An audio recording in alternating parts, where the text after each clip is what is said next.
एक गांव के नजदीक दो साधु रहते थे। वे भगवान को पाने के लिए तप के बहुत से उपाय करते थे। एक बार दोनों साधु एक नीम के विशाल पेड़ पर उल्टा लटक कर तपस्या करने लगे। ऐसा करते करते काफी समय बीत गया। एक दिन वहां से गुजरते हुए देवर्षि नारद ने उन्हें देखा और उनसे पूछा कि आप लोग ये क्या कर रहे हैं। साधुओं ने उन्हें प्रणाम करते हुए कहा, हे देवर्षि नारद, हम भगवान श्री नारायण को पाने के लिए ये तपस्या कर रहे हैं। हमें भगवान को पाने का कोई और तो तरीका मालूम नहीं है, सो यही कर रहे हैं। देवर्षि नारद ने उनके विश्वास और कठोर तप को देखते हुए कहा कि हे साधुओं, तुम्हारी इस तपस्या को देखकर मुझे दया आ रही है। मैं आगे जाकर भगवान से मिलूंगा तो तुम्हारे इस कठोर तप की चर्चा जरूर करूंगा। ऐसा कहकर नारद जी नारायण नारायण जपते जपते चले गए।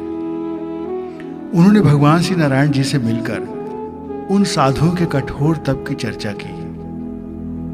श्री नारायण भगवान ने कहा कि नारद, तुम उनसे जाकर कहो कि इस नीम के पेड़ पर जितनी पत्तियां हैं उतने वर्षों तक यदि वे लटके रहेंगे और मेरा ध्यान करते रहेंगे तो मैं उन्हें दर्शन दूंगा। नारद जी ने प्रभु की आज्ञा मानकर वापस चले आए। वे साधुओं के पास आते हैं और उनसे कहते हैं कि हे साधुओं, श्री नारायण भगवान ने कहा है कि इस पेड़ पर जितनी पत्तियां हैं उतने वर्षों तक यदि तुम उल्टा लटक कर तप करोगे तब वे आकर दर्शन देंगे। नारद जी की ऐसी बातें सुनकर दोनों साधु पेड़ से नीचे उतर आए। एक साधु निराश होकर जाने लगा। नारद जी ने उससे पूछा, हे महात्मन, तुम ये तप छोड़कर कैसे जा रहे हो। उस साधु ने निराश होकर कहा कि महाराज, नीम की जितनी पत्तियां हैं उतने वर्षों तक तो जीना ही मुश्किल है। हम ऐसा कहाँ तप कर सकेंगे। ऐसा हो ही नहीं सकता। जो काम हो ही नहीं सकता उसे करने से क्या फायदा। ऐसा बोलते हुए वे निराश होकर चले गए। वहीं दूसरे साधु जो थे आनंद से नृत्य करने लगे।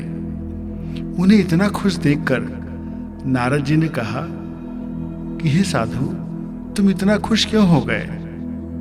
उस साधु ने कहा, हे देवर्षि नारद, इसके पहले तो ये पता ही नहीं था कि भगवान कैसे मिलेंगे। अब तो साक्षात प्रभु ने आपके माध्यम से आदेश दिया है कि वो इस तरह से मिल जाएंगे।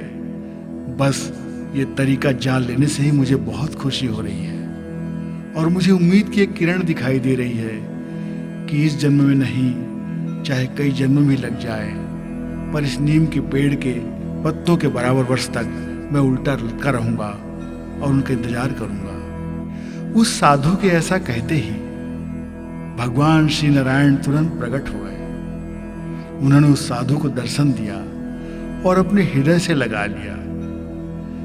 यह दृश्य देखकर देवर्षि नारद जी ने आश्चर्यचकित होकर प्रभु से पूछा, हे भगवान, आपने मुझसे कहा था कि नीम के पेड़ के पत्तों की संख्या तक वर्ष बीतने पर आप प्रकट होंगे, और आप अभी तत्काल प्रकट हो गए और इस साधु को वरदान दिया। ऐसा कैसे।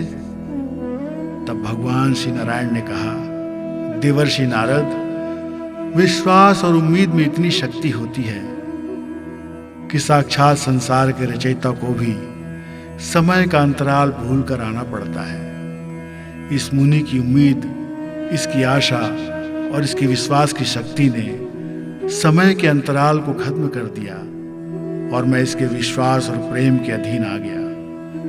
इस बात को सुनकर देवर्षि नारद समझ गए कि विश्वास, उम्मीद और आशा में बड़ी शक्ति है और इस शक्ति से जो कुछ भी चाहो हासिल किया जा सकता है। उस साधु ने भगवान श्री नारायण को केवल उम्मीद के सहारे पा लिया, विश्वास के सहारे पा लिया और इस तरह से भगवान से भक्त का मिलन हो गया। साथियों, उम्मीद है ये कहानी आपको बहुत अच्छी लगी होगी। इसे लाइक करिएगा, सब्सक्राइब करिएगा और अपने कमेंट से हमें अवगत कराइएगा।